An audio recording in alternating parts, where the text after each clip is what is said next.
How do you make a good first impression? I sing I'm James Acaster to the tune of I'm a Survivor by Destiny's Child. Well, can I hear that, please? I'm James Acaster, I'm James Acaster, I'm James Acaster, I'm James Acaster, I'm James Acaster, I'm James Acaster, I'm James Acaster, I'm James Acaster, I'm James Acaster, I'm James Acaster, I'm James Acaster, I'm James Acaster, I'm James Acaster, I'm James Acaster, I'm James Acaster, and you are?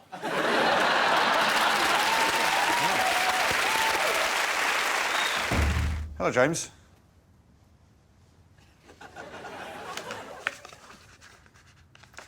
Draw the biggest and best circle. Biggest and best circle wins. Your circle must be completed in one single sweep. So I'm like you want me to be an enormous human compass. Oh, OK. You have 10 minutes. Your time starts now. Right, I'm gonna go outside. You all coming? I know what I'm gonna do. You know what you're going to do? I'm gonna cycle round in circles on the bike while spinning this round my arm. OK, well, you've got one go at this. Good luck. Yeah, well, good luck to you. This is how you sweep a circle. You ready? Yes.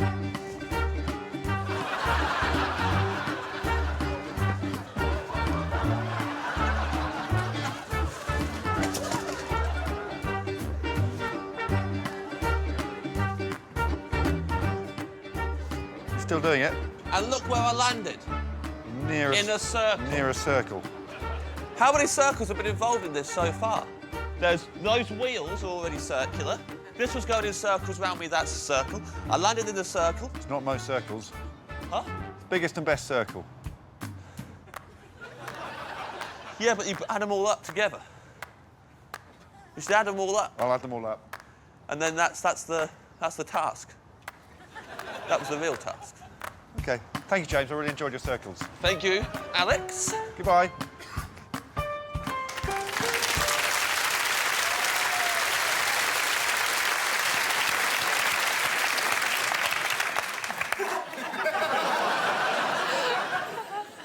Good evening. OK, explain yourself. I thought... You thought, I've been told I should draw the biggest circle, Yeah. but what I'm going to do is ride around aimlessly on a bike whilst badly spinning a hula hoop, and then I'm going to crash, accidentally notice there's another circle on the floor, and try and claim that as part of my attempt. That's my reading of what I saw. Have you got anything different to add? My eyes are circles? James, is it fair to say you're a bit of an oddball? Clearly not. I'm pretty cool. Pretty happening guy in most of my circles. If I venture outside of those borders, opinions vary. Do you think you're cooler than John? Here's something you got to know early doors, Jimmy. Coolness is not a competition. Me and John, we hit the town sometimes together. Ooh. In the daytime to do some shopping. Best time to hit the town, with everyone's there and the shops are open and everyone knows our name at certain shops. Well, that's because you're probably wearing name tags. We do wear name tags. And do you know what? Once, do you remember this? We swapped them around for a laugh. His name's not James.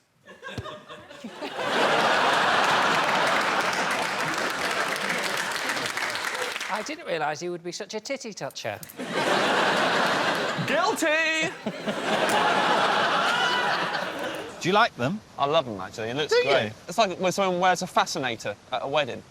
Also, here's what happens. Every time someone's wearing a fascinator to a wedding, this is their conversation with everyone all day. Oh, nice hat. It's a fascinator, actually. Yes, oh, they're called fascinators, aren't they? Yes. I wonder why. I guess because they're fascinated. Oh, yes. You speak like you're from experience that you've worn a fascinator at a wedding. Once I wore a fascinator, sure. So this artwork's quite sort of visceral for you, then? You're stirring up a lot of emotions, actually. Back at that wedding, Yeah. thinking, why am I wearing a fascinator? Why am I wearing a fascinator? Why am I at the wedding? I wasn't invited. I just bought a fascinator and then found a wedding. Beep. So the prize category for this specific show is best thing from the 90s, OK? Interesting. What have you brought in from the 90s? So I love the 90s because they were the end of me being a toddler. My toddler years were the worst years of my life. People used to grab me by the arms and swing me around. so I brought in a collage of goodbye to my toddler years. OK. Oh. Is there any part of you that wants me to hold you upside down now to make sure that you didn't have a good time back then? You couldn't hold me upside down. Yes, I could. Oh, yeah. Hold him upside down. Yeah.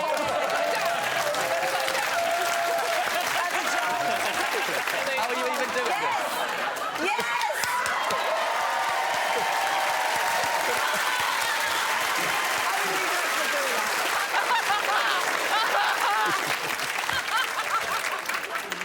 I loved it. Both of you were in bands at school, weren't you? You were in a band Absolutely. at I was in a band called Cyrus with a silent P at the beginning of it. Uh-oh. Clearly we didn't know psoriasis was a thing. What was your band, James? I was in a band called Pin Drop. We had a singer called Lloyd, and he sang real nice, beautiful vocals in band practice. And then we had our first gig, and he was like, you go on before me, and then I'll come on later on. And we're playing the song, and we don't know where he is, and then he jumped on stage in a dress, which he hadn't warned us about. And then he just shouted, horrible shouty vocals for the whole gig. And then afterwards we were like, Lloyd, that was not the plan. And he was real mature about it. And he was kind of went, guys, I'm so sorry. Honestly, I don't know what came over me. It won't happen again. And then we had another gig. And we get there, and Lloyd says to me, you guys go on. You start playing, and I'll come on later. I was like, OK, we'll do that, Lloyd. But remember what happened? He went, man, I feel so bad about that last night. It's not going to happen. Honestly, I feel like an idiot. I don't know what to do. I was like, good. And we're playing, and then he ran on in the dress again. And then we were like, well, we didn't really tell him not to do that, so that's kind of OK. And then he shouted, but not just shouted for the whole gig. He kept on jumping up in the air, and every time he landed, it'd flip the audience off like that. And we said to him afterwards, Lloyd, we made it real clear not to do that, and you did it again. And he was like, listen, guys, I owe you guys an apology. From the bottom of my heart, I'm sorry about that. At next week's gig, I'm absolutely 100% not going to do that again. And then we had a third gig. And Lloyd went to me, you guys start playing without me. And then I'll come on later. And I was like, Lloyd, I'm going to say this very clearly to you. If you shout again, you are out of this band for good. I swear to God. And then we're playing the intro. And then he runs through the audience. It was even more of a rogue move, even for Lloyd. He bought a different dress this time, but fair play. Hadn't mentioned the dress. And he also, I noticed, as he was running towards us, had drawn a dick on his forehead. And I thought to myself, that is a bad sign. And then he got the mic and he screamed, not shouting, horrible screaming. And then halfway through the gig, he took his dress off. He's just in these tighty whities, and someone had written "Susie was here" across his chest with an arrow pointing down to his real dick. And then after the gig, Lloyd, we have made this very clear. You're not allowed to shout anymore. And he went, hold on a second, guys, hold on a second. And then he walked outside, and then some boys turned up on a bicycle. And all we saw through the glass was they talked to him, and he nodded to them, and we heard him say, I'm in a band called Pin Drop. He got halfway through Pin Drop, and one of them nutted him and cycled away. And then we couldn't kick him out the band because we felt sorry for him. And he's still in the band to this day.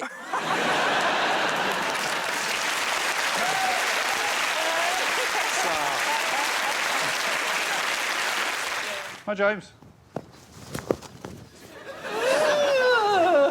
I'm scared. What is this place? It's a grotto. What do you think a grotto is? It's where Santa is, isn't it? I don't think Santa would come here. Where's the task, Alex? It's on its way.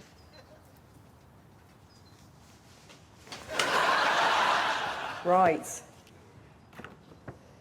Poke something out of the hole in the roof of this grotto. Least expected thing poked through wins. Poke something through the hole in the grotto. Right. I know what it's going to be. OK. But these guys had to stop filming me. Do you want me to call the cameras off? All the cameras off. This is going to be unexpected. Fun's over. Right. I'm ready. The cameras are back on, James. Film is back on. This is genius. Only advice I can give the Taskmaster for this one, expect the unexpected. Baby? Can you tell him that? Do you want me to tell him to expect the unexpected? Baby? Okay, here it comes.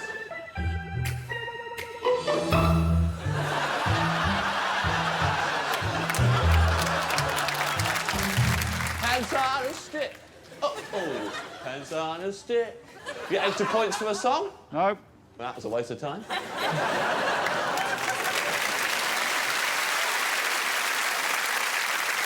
I wasn't expecting that beautiful song.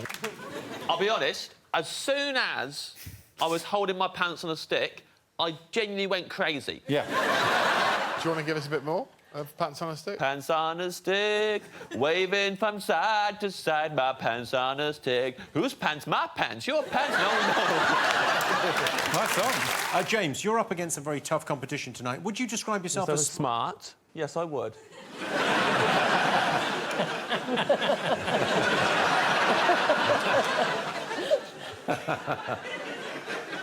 Does that answer your question, Jimmy?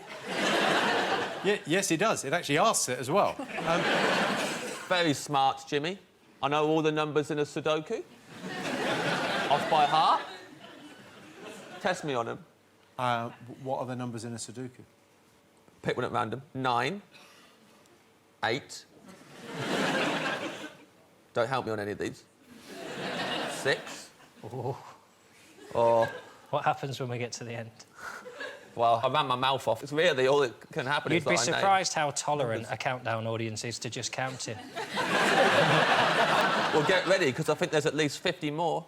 1, 3. I think soon you're going to forget which ones you haven't done, and now I'm genuinely gripped. 2, 4, 5. 7.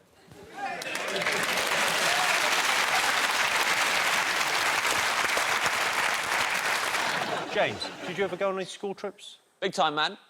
Oh, wait, there's so many caves. I'll be honest, after the first one, I kind of got the idea. Every time, all I remember, they'd go, stalactites come from the ceiling, and stalagmites come up from the floor. I go, that'll come in handy for the next cave I've got to visit. The school trips are supposed to be educational, aren't they, right? And we went to France once, and I don't know what for, like some sort of history trip, but all I remember was getting a flick knife and some porno playing cards, right? I didn't come back more educated, I come back tooled up with a boner.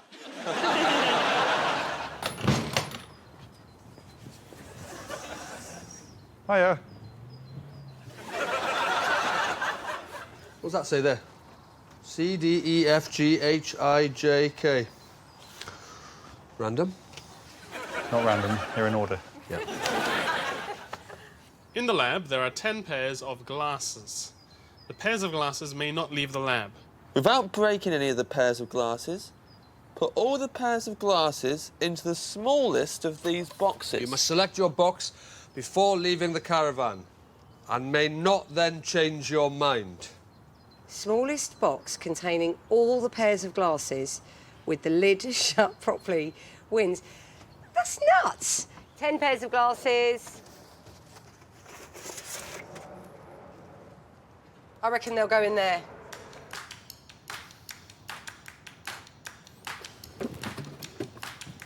Go? Yes, please.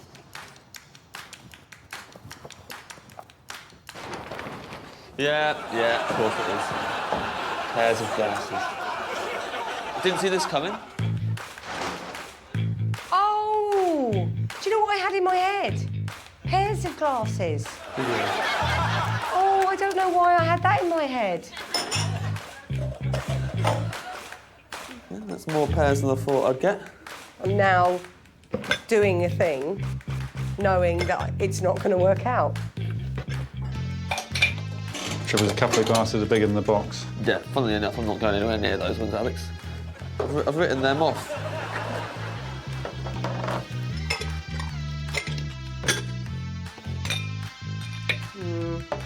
I feel tricked. Yes.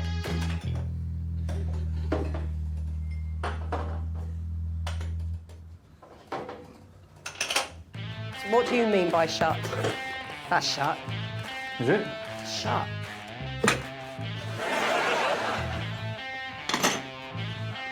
That's shut. Crunched a bit there. That is a goddamn miracle that I did that. Well, you've got 6 pairs of glasses in there, have you? Not bad. And how do you want the Taskmaster to transport the rest? If I was a removal man and then he was there going, well, how do you want me to transport the rest? I'll go up your ass. So I to break him. Smallest arse wins. Thank you very much, James.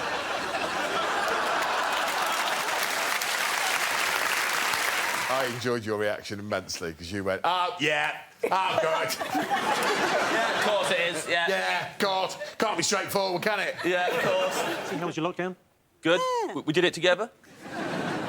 Yeah, we went into lockdown together and we've been revising all year for this. We got ourselves a tent. With the kids. With the kids. With the kids and my partner. That can make things a little bit awkward, but not when you're rolling with cinnamon here. Yeah, well, you're rolling with old cinnamon knowledge, which is what I call myself in the quiz world. I have brought a mascot along with me. This is Willoughby. Don't R him, he's a prick. I moved out of my parents' house, and after a month, I went back to say hello. And this was on the sofa. I said, who's that? She went, it's Willoughby. I went, why did you knit him? And she went, to replace you. It's literally my replacement. I hate him. I don't see how that's even a... Look at his face.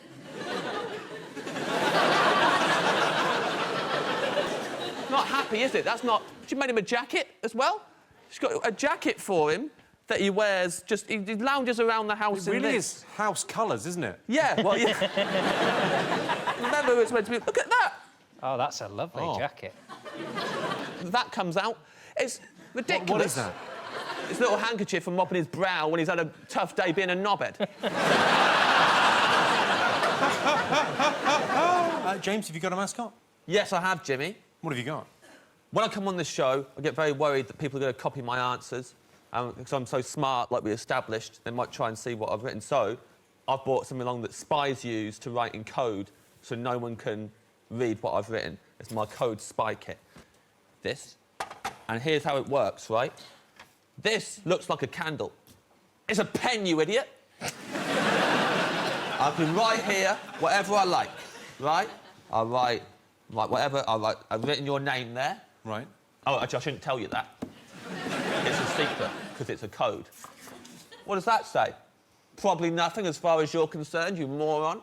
Then, look, I've got some paints here, right? And I'll just get my brush, and then I'll paint over it. Just like this. This is what all the spies do. Jimmy stinks, that was the secret message. Do you like that? I mean, I love it. I think it's... If I want to write in bold, I bought that. I got this for mistakes. And it's like, let's go over them in red. Hi, Alex. Oh, hello, Phil. Hello, James. Hula. Hula. You have 1 minute. Your time starts now. Oh, that's all right. It's okay, that.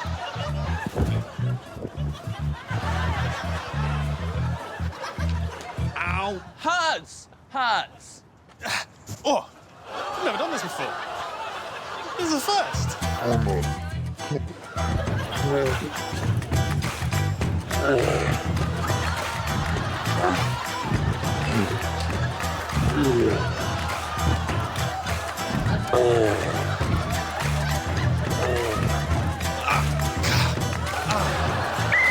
Thank you.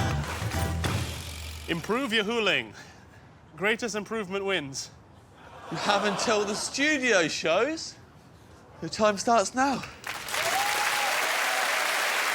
I don't know if anyone else found that as traumatic as I did.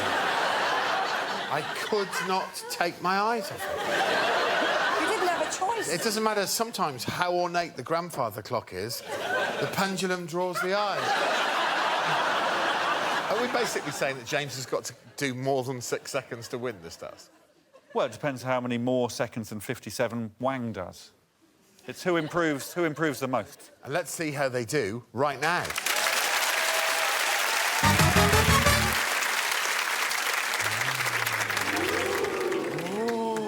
You can have one attempt at this. When I blow my whistle, please start hulaing.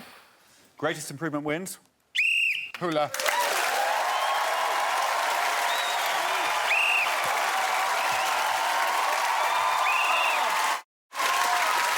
I've been practicing so much. I've been practicing so much. I'm really good at it. I'm really good now. I'm really good. I got nervous. I'm really good now. I'm really good. I mean, it is impressive, isn't it? It is such a shame we've got to take his first attempt. We can just take his second attempt, I would suggest. Which was spectacular. Them's the rules, I'm afraid. So from the start of the spinning, Phil, 1.5 seconds. James Acaster. 5 seconds. And it's greatest improvement. Maximum of 3 points again. It's completely up to you, Greg. Oh, God. I don't think Phil Wang has practiced hula hooping once. But I'm going to give him 1 point regardless. I am going to deem it that James Acaster has made the most improvement, but I can't give him full marks, so I'm going to give him 2 marks. There, it's 2 done. points to James Acaster. Oh! We're driving it! Oh no. There's no one driving this. I think it sort of drives itself. Right, well, I wasn't told that before I got in it. I don't like this tunnel. We've not really thought about the fun in funicular. No. Oh! Do you want some Basque country facts, James? Fact me up. They have their own language. Iascara.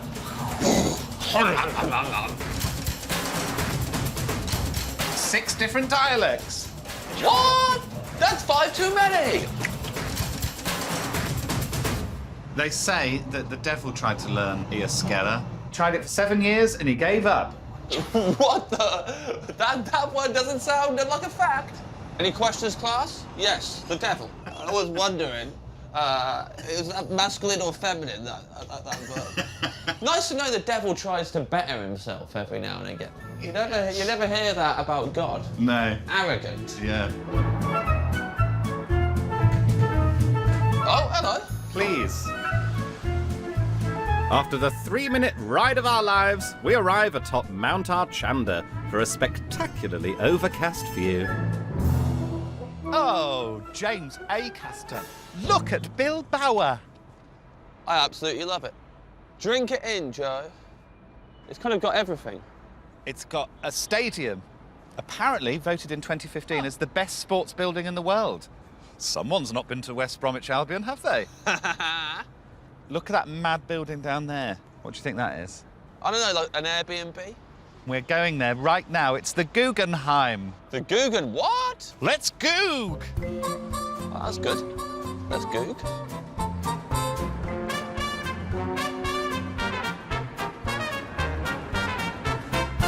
There it is.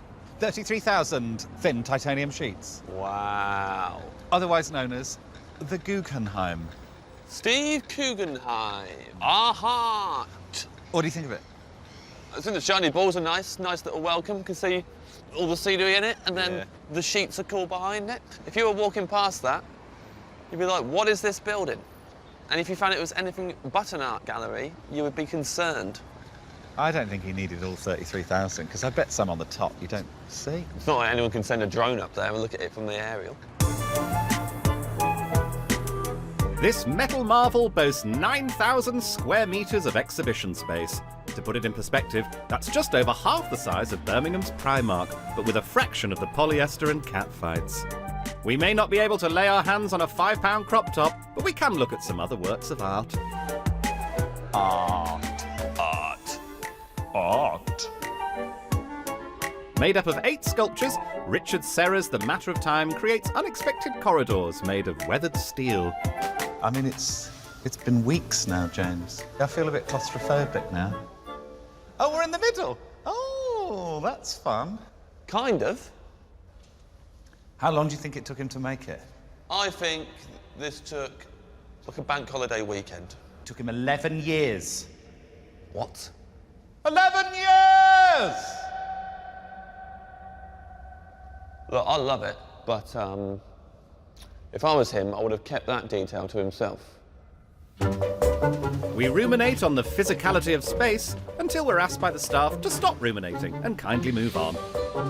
Next, we tick off Installation for Bilbao by Jenny Holzer. I feel physically sick. Yeah. Which I think is the idea. If you stand with your head to the side, yeah, it's like watching Sky Sports News. Then we head back out for more sculptural shenanigans, including an artwork that, like so many stand-up comedians, is only active for 8 minutes an hour. Right, the art's starting in 2 minutes. Can I tell you what it involves? Yeah, yeah. 1,000 fog nozzles. I don't think I've even seen 50 fog nozzles. Oh, there it is. Whoa, whoa! Oh, here we go. I can't really see where I am. I would say it's more mist than fog. I would say he's accidentally ordered some mist nozzles. If you're an artist and you come up with this idea, you've got to be pretty shocked when it ends up at the Guggenheim. Yeah. Here's my idea. Just get a bunch of fog nozzles and turn them on. Yeah. OK, well, I'll see if some local galleries are interested if you're lucky. Good news. The Guggenheim has said yes. Hi. Hi, Alex. Oh. Hello, Rob. All right. Hello. Hi, Hello. Hello, James. Compose the best 30-second piece of music. The best. Yes, please. Oh, yes. Played it to my hands here, mate. You? You have 20 minutes. Your time starts now. Oh my God. Can you play all of these instruments? We can play a mix of them. I'm a percussionist myself. If you think of sticks at all. Well, that's fun. OK. You're not a musician, mate. Another one of your catchphrases come out there. F you. Some of the others you've used throughout the series. F you, bebe, I'm punk, suck it. Just so you know. Let's see. This is a little bit more decorum when you write music. Yeah, we're going to see someone who has genuinely been in these bands. Pin drop, 3-line whip, the new hardcore skiffle movement, the Capri Sun Quartet and the Wow scenario. Yes, it's James Acaster. With Cunt Stump, and this song is called Over My Shoulder. Over my shoulder! Older and older! That's what I told ya! Over my shoulder! I'm getting colder! Is that a boulder?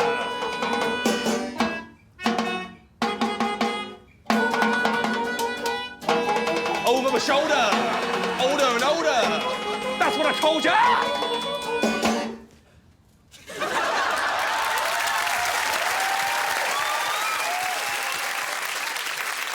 Can we dig down into what the lyrics are about? Because I know what the spirit of punk is all about. Yeah. Not conforming, not fitting in, not being told to do by the man upstairs. So you've got to look over your shoulder your whole life. Yeah. Because you never know who's sneaking up on you. Yeah. You can't trust no one. And that's why I sing over my shoulder, older and older. That's what I told you. But then you started getting... You said, I'm getting colder. Getting colder. I'm getting colder. And then you wondered if something was a boulder or not. Is that a boulder? Yeah. Is that a boulder? Well, is that a metaphor for what? Like, is that a boulder? Yeah. Or is it a big rock? My poem is about Oldham. It's not. This poem, genuinely, I wrote this when I was 8 years old and I won a competition with it in primary school. Get out of here. Yeah, man. Untitled. Pretentious. There were 4 pandas in a bed, and the little one said, "We are all that's left."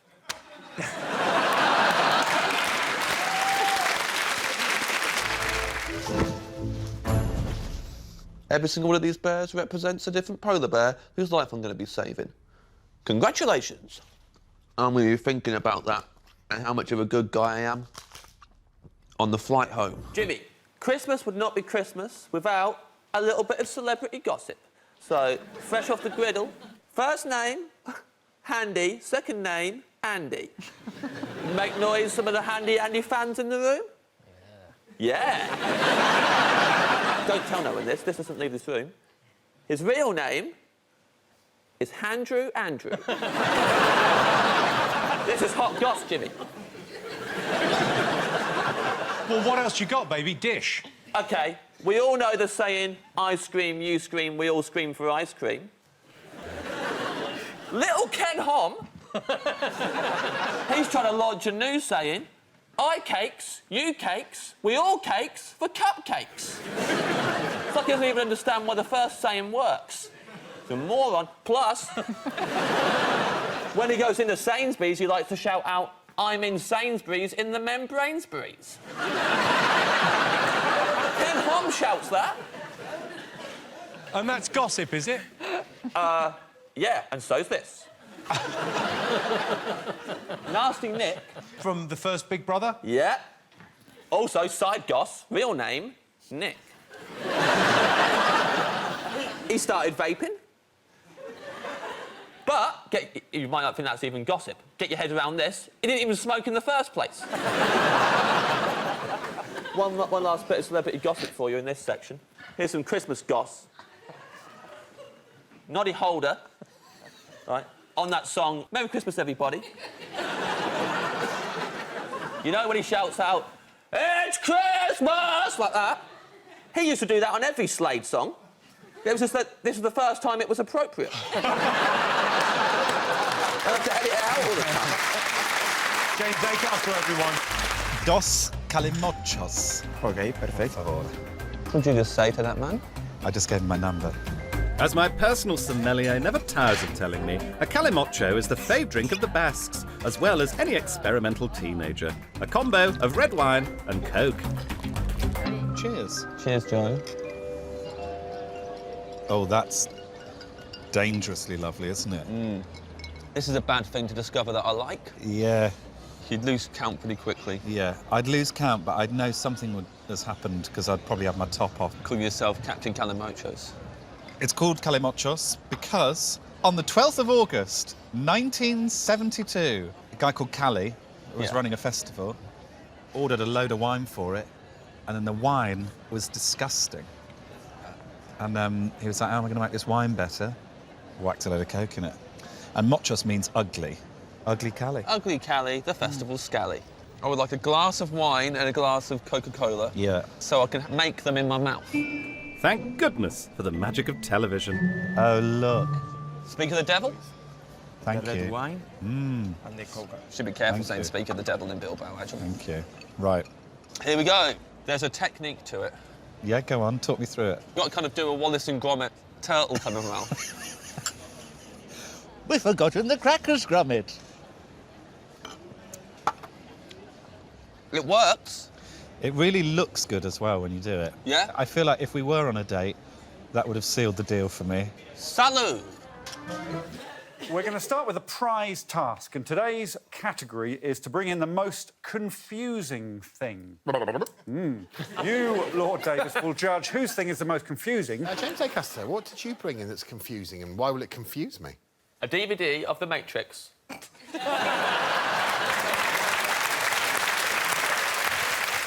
Everyone who you spoke to about The Matrix has gone, I can't wrap my head around it, man. Try and watch The Matrix, man.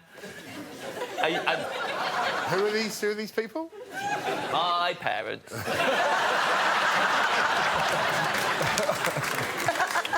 But here's the thing, right? It's like saying this isn't reality, there's a different reality, and you're plugged into the Matrix, and you're a machine. Or are you a machine? You're not a machine, you're imagining stuff. And people don't know what the Matrix is about and figure out what it means. I haven't seen The Matrix, but from what you've just said, my understanding is the people in The Matrix think they're existing in one reality. Yes. But in fact, it turns out they're plugged into machines and they're experiencing an entirely different reality. Greg, can you go back to the beginning? I didn't get that. Rioja-fueled Pants Bants propels us onwards to Atari, where John forces us to eat caramelised French toast with vanilla ice cream. Oh, that crack. The best. The crack of the outside and the creaminess of the inside.